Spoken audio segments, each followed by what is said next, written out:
మంత్రి కందుల Durgesh hot comments చేశారు. సాయికృష్ణ వ్యవహారాన్ని వైసీపీ నేతలు కావాలని ఒక కులానికి ముడిపెట్టే ప్రయత్నం చేస్తున్నారని ఆయన విమర్శించారు.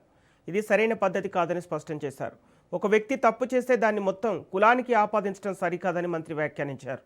అలాగే ప్రతి ఘటనలో కుల కోణాన్ని చూపించడం వైసీపీకి అలవాటుగా మారిందని ఆరోపించారు. సిట్ ఎంక్వైరీ చేసి అరెస్ట్ చేసినప్పటికీ దాన్ని కూడా కుల రాజకీయంగా మార్చే ప్రయత్నం జరుగుతోందని ఆయన అన్నారు. కుల వివాదాలను రెచ్చగొట్టే విధంగా కొందరు ప్రయత్నిస్తున్నారని దుర్గేష్ మండిపడ్డారు. అదే సమయంలో నందిగామలో సమాచార సేకరణ కమిటీ సమావేశంలో పాల్గొన్న ఆయన పార్టీ హైకమాండ్ కాకుండా కింది స్థాయి నుంచి సమాచారం సేకరించేందుకు ఈ కమిటీలను ఏర్పాటు చేసినట్లు తెలిపారు.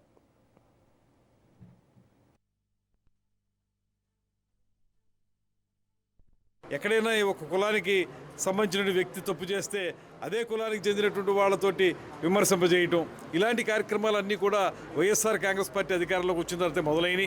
దాంతోపాటు కొంతమంది విశ్లేషకులు ముసుగులో కొంతమంది మాట్లాడుతూ వాళ్ళ యొక్క రాజకీయ ఆలోచనల్ని విశ్లేషకులు అనేటువంటి పద్ధతిలో చెప్పి ఏదో రకంగా ఈ ప్రభుత్వంలో ఉన్నటువంటి ముఖ్యమంత్రి ఉప ముఖ్యమంత్రి గారిని విమర్శించాలనేటువంటి చేసే ప్రయత్నాన్ని మాత్రం ఖచ్చితంగా తిప్పికొడతాం. అంతేకాదు సాయికృష్ణ గారి విషయంలో కూడా ఏం జరిగిందో మనందరికీ తెలుసు.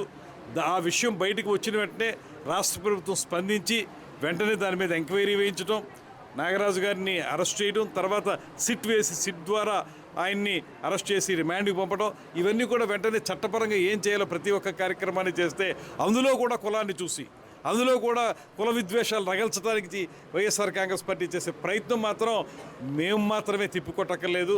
ఈ రాష్ట్ర ప్రజలందరూ కూడా చీ అంటున్నారు.